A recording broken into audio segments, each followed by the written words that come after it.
Buenas tardes, profesora. A continuación le presento producción teórica de metano generado por codigestión de residuos sólidos orgánicos y lodos activados. Mi nombre es Marcos Aguilera.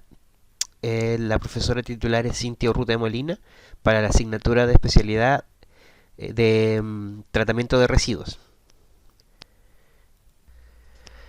En España durante el 2011 se produjeron 18 millones de toneladas de residuos sólidos orgánicos municipales.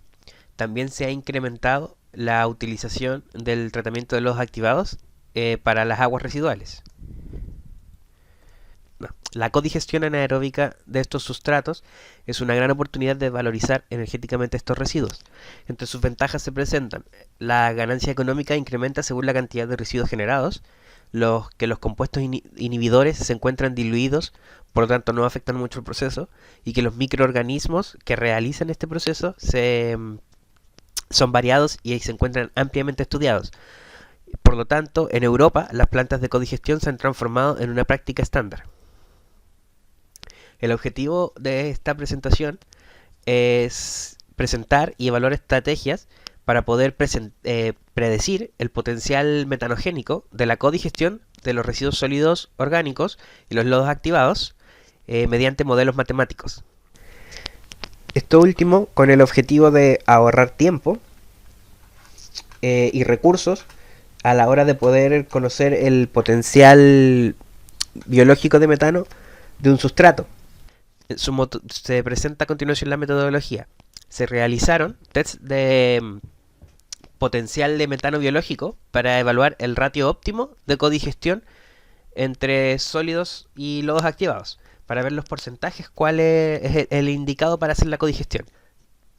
En primer lugar, se caracterizaron los residuos sólidos municipales, en los cuales se ve la demanda química de oxígeno, los sólidos volátiles, los sólidos totales, el pH, el fósforo, el sodio y el potasio. Se observaron las diferentes relaciones sólido-lodo abordados en este estudio, en las cuales se trabajó solamente con sólidos, solamente con lodos y en codigestiones, las cuales la primera fue de 80% de sólidos, 20% de lodos, la segunda 60% de sólidos, 40% de lodos, la tercera 40% de sólidos, 60% de lodos y la última 20% de sólidos, 80% de lodos, en las cuales podemos ver que los sólidos volátiles se encuentran más presentes en la codigestión 4, donde hay más presencia de lodos. Esto es importante, pues los sólidos volátiles son un factor primordial a la hora de ver la producción metanogénica. Los métodos analíticos que se utilizaron para calcular el potencial metanogénico son técnicas gravimétricas para la grasa y la fibra, técnicas volumétricas para el contenido en carbohidratos y análisis elementales para la composición elemental y proteica. Además, se aplicó un inóculo junto con el sustrato en proporción 1:1 en condiciones mesófilas. Y además se le otorgó una mezcla de macronutrientes para asegurar que el inóculo sea exitoso. Se realizó un triplicado y un blanco. Y se midieron los resultados con un manómetro y un cromatógrafo de gases. La metodología para determinar la producción biológica de metano se presenta a continuación. Los tests terminaron una vez se producía el 1% del total diario producido, a través de la siguiente ecuación, donde gross prod sería la producción bruta y n sería el día del experimento. Los resultados fueron expresados como el volumen neto de metano por gramo de sólido volátil añadido. Luego se calculó la desviación estándar para verificar errores entre triplicados. Este test fue aplicado suponiendo que se degrada toda la materia orgánica presente. Es necesario realizar un ajuste, ya que la biodegradabilidad obtenida no puede afectar este resultado. Utilizando la ley de los gases ideales se puede obtener el valor teórico del metano en condiciones de laboratorio también. donde R vendría a ser 0,08 adimensional, la temperatura sería 308 Kelvin, la presión una atmósfera y N el número de moles de metano producido, que se consiguen mediante la demanda química de oxígeno sobre la masa molar del metano. Vale. Composición elemental. A continuación se presenta la reacción estequiométrica mediante la cual se produce el metano. Esta depende principalmente del carbono, el hidrógeno, el oxígeno y el nitrógeno presente en el compuesto que se utilizará como sustrato, el cual producirá en metano, dióxido de carbono y amoníaco. Considerando también las proteínas presentes y el amoníaco, se puede obtener un rendimiento teórico con los valores obtenidos anteriormente. Mediante esta ecuación se determinarán los porcentajes que aparecen en la tabla 3, donde podemos ver los sólidos totales, los sólidos volátiles, la demanda química de oxígeno, el carbono, el hidrógeno, el oxígeno, el nitrógeno y la relación carbono-nitrógeno. Primordial también es esta última para la producción de metano. En la tabla 4 podemos ver la caracterización del sustrato para codigestión en base a sus macromoléculas, los lípidos, los carbohidratos, las proteínas y la fibra. Se observa una relación proporcional en cuanto a las macromoléculas y el porcentaje de sólidos en la mezcla de codigestión. Es decir, cuantos más sólidos tiene, es mayor la cantidad de macromoléculas que se encontrarán en ella. Esto es válido para los lípidos, las fibras y los carbohidratos. En el caso de las proteínas es al contrario, es una relación inversamente proporcional. Es importante destacar, como ya se dijo, que los sólidos volátiles son un factor primordial para la producción de metano, coartados siempre por la relación carbono-nitrógeno, la cual teóricamente se encuentra entre 20 y 40 dependiendo del tipo de bioreactor y otros parámetros como el tiempo de residencia. Se puede también calcular el rendimiento teórico en base a la fracción orgánica de los residuos, mediante la siguiente fórmula, la cual involucra los carbohidratos, las proteínas y los lípidos. Luego se calculó la biodegradabilidad de estos compuestos para evaluar en base a eso los resultados obtenidos y poder tener resultados más exactos. Esto se utilizó como factor de corrección, pues se había asumido al principio que se degradaba todo el 100% de la materia orgánica. Finalmente, para evaluar la consistencia de los métodos experimentales y teóricos, se calculó el error mediante la fórmula de error, donde BMP experimental menos BMP teórico dividido en BMP experimental es el porcentaje de error. Los modelos matemáticos de rendimiento, modelos matemáticos para conocer el rendimiento teórico de metano. Se evaluó la habilidad para predecir el potencial metanogénico de los sustratos codigeridos mediante dos modelos matemáticos. Estos modelos son el de primer orden y el modelo Gompers modificado. El modelo de primer orden asume que la producción de gas sigue cinéticas de primer orden. Una cinética de primer orden es cualquier proceso en el que la variable dependiente guarda relación proporcional con la primera potencia de la variable dependiente. Para esto son necesarios dos parámetros: el máximo volumen de acumulación en un tiempo t y la velocidad de crecimiento de los organismos. El otro modelo es el modelo Gompers. Este modelo funciona en base a que la producción de biogás es proporcional a la actividad microbiana.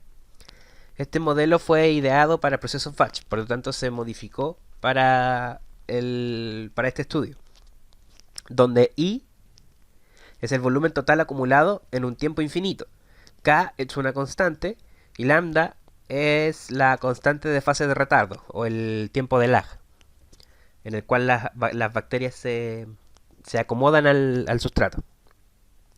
En los resultados, los residuos sólidos y orgánicos y los lodos activados tienen un gran potencial metanogénico. Se ha estudiado la fracción de mezcla para estos residuos, viéndose en la bibliografía presentada que el substrato óptimo es de 80% de lodos activados y de 20% de residuos sólidos. Como ya se mencionó, los resultados experimentales fueron obtenidos luego de 39 días de ensayo, cuando se alcanzó al menos la producción del 1% de metano total. Este gráfico muestra la productividad de los sustratos y mezclas de codigestión. Se consiguieron rendimientos similares para las muestras de codigestión. El mejor rendimiento lo obtuvo la codigestión número 1, la cual es de 80% de sólidos y 20% de lodos. Todos los valores de codigestión fueron superiores a los sólidos o lodos por sí solos, en términos de producción biológica de metano. Por otra parte, en el caso de los lodos, el contenido de metano total es mayor que en todas las otras muestras, con valores por sobre el 60%. Se establece la codigestión 1 como el óptimo para la producción de metano biológico. Se estableció mediante la comparación de los resultados experimentales y los resultados teóricos obtenidos por diferentes métodos el rendimiento experimental. Aquí se pueden ver los resultados experimentales comparados a los valores teóricos mediante demanda química de oxígeno, composición elemental, fracción orgánica. Todos estos métodos fueron corregidos según la tasa de biodegradabilidad anteriormente mencionada. El error según el método de composición elemental es de 7,8% de media. El error según la demanda de oxígeno es 17,3% de media. El error de la fracción orgánica es 6,6% de media. En los modelos matemáticos, como ya se dijo, fueron dos utilizados en este trabajo, el de primer orden y el de Gompers, para determinar el potencial biológico de metano. Ambos modelos fueron evaluados en diferentes momentos durante los ensayos. A los 3 días, a los 7 días, a los 13 días, a los 23 días y a los 39 días. Aquí podemos ver la tabla con resultados de las evaluaciones, tanto del experimental como de los modelos de primer orden y de Gompers. La fila importante aquí es la de que dice el porcentaje de error, donde podemos ver que tanto el de Gompers como el de primer orden tienen puntos donde tienen errores menores al 10% y otros donde tienen porcentajes de error bastante más amplios. De manera general, el modelo de Gompers se ajusta mejor que el de primer orden con los valores experimentales, con la excepción de los lodos y la codigestión número 4, la cual de manera concordante es la que mayor fracción de lodos presenta. Estos modelos pueden explicar hasta un 99% del potencial biológico de metano visto en los resultados experimentales. En el caso de la codigestión 4, esta es la que presenta menor fase de lag, el cual disminuye en función de los porcentajes de lodos en la codigestión.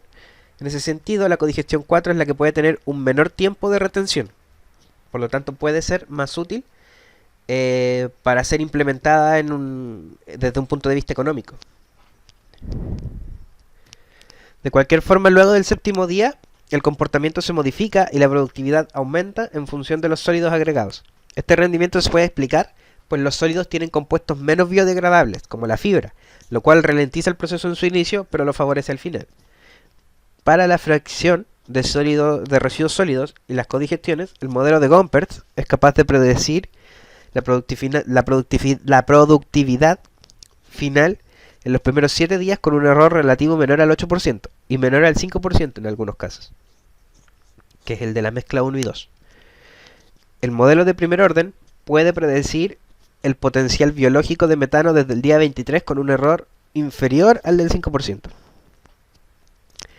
Es importante también hablar sobre los efectos sinérgicos.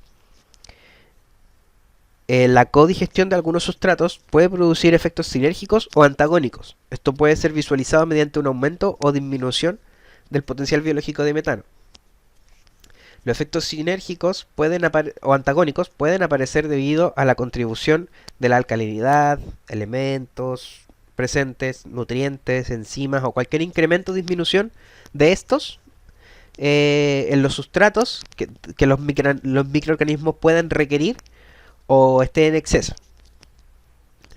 Los resultados del potencial biológico de metano para este trabajo indican que hay un efecto sinérgico entre los sustratos utilizados, entre los sólidos y los lodos.